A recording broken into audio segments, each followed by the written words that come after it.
Tonight on The ReidOut. First, I personally approved the decision to seek a search warrant in this matter. Second, the department does not take such a decision lightly. Donald Trump could reveal the details of the FBI search right now, but he hasn't. I wonder why. Now, the DOJ is moving to make that information public. And new reporting on a subpoena from this spring for sensitive documents the FBI believed Trump was still improperly holding on to. Also tonight, new details on the armed man who tried to breach an FBI office in Cincinnati this morning. Guess where that suspect was on January 6th. Good evening. I'm Jason Johnson in for Joy Reid, and we begin the ReidOut tonight with the silence broken at the DOJ over the FBI search of Donald Trump's Mar-a-Lago home. After 3 days of allowing Donald Trump and his allies and conservative media to control the narrative of what transpired, Attorney General Merrick Garland made this statement. Just now, the Justice Department has filed a motion in the Southern District of Florida to unseal a search warrant and property receipt relating to a court-approved search that the FBI conducted earlier this week. That search was of premises located in Florida belonging to the former president. That means those documents will likely become public, which would provide a window into what investigators were looking for at the property and what crime they believe may have been committed, as well as what was actually collected from Trump's Florida residence. Both of these documents were given to Trump's lawyers on Monday and could have been released by Trump at any point, but he chose not to. And the reason we're probably going to see those documents, well, we can thank Donald Trump for that. The department filed the motion to make public the warrant and receipt in light of the former president's public confirmation of the search, the surrounding circumstances, and the substantial public interest in this matter. Meaning, had Donald Trump remained quiet on this, which we know he probably couldn't do, these documents would have remained sealed at least for a while longer. In today's filing, Garland basically told Donald Trump, pull up, writing, quote, the former president should have an opportunity to respond to this motion and lodge objections, including with regard to any legitimate privacy interests or the potential for other injury if these materials are made public. The federal judge who approved the search warrant has set a deadline of 3 p.m. tomorrow for Trump to make any objections.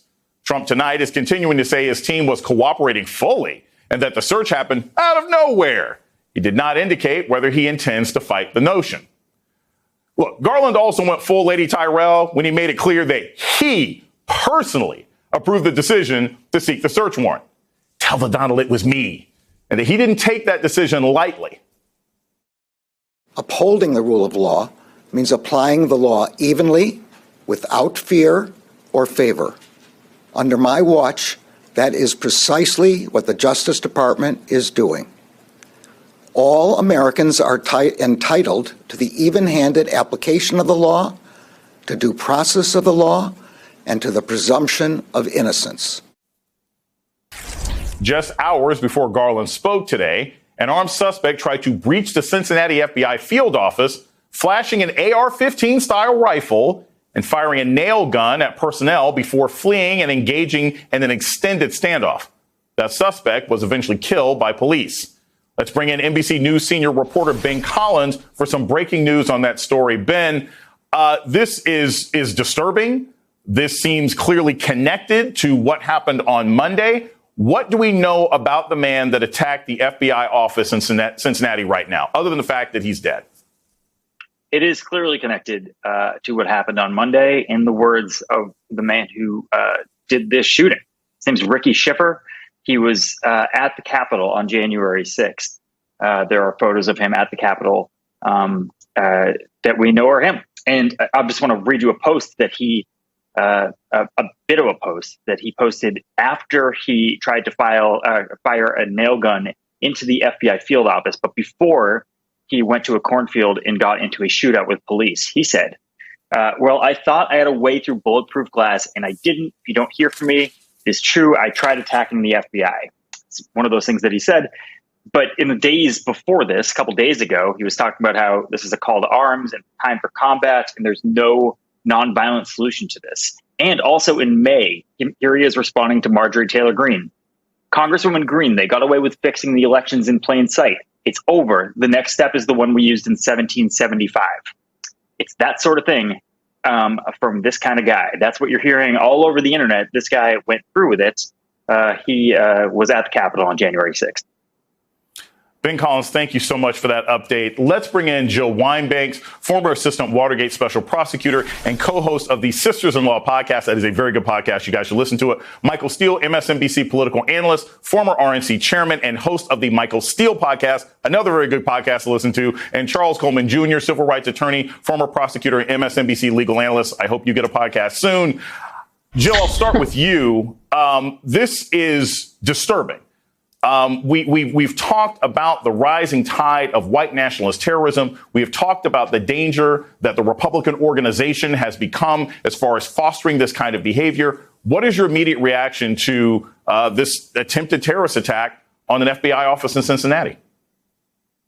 Everything about it is terrifying, and I feel that I'm no different than anybody else, that we have reasonable grounds to be fearful of people who have serious weapons and are deluded into believing that the election was stolen, that there is a reason that they need to take attacks now, when in fact, if one pays attention to the facts, there is not a single shred of evidence or fact to support anything that Donald Trump probably has ever said, but certainly has ever said in connection with January 6th or the search under a lawful warrant of his home.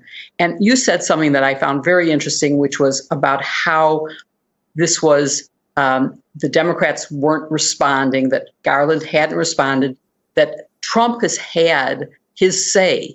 And it reminded me right back to the Mueller investigation when Barr made a press release, made a press conference. He took control. He said, oh, this says that there's no collusion, no obstruction, right, when in fact, that's not what the report said. But by the time people spoke out saying that wasn't true, the message had already been sent. And first impressions are very hard to change. So definitely Garland should speak up more often.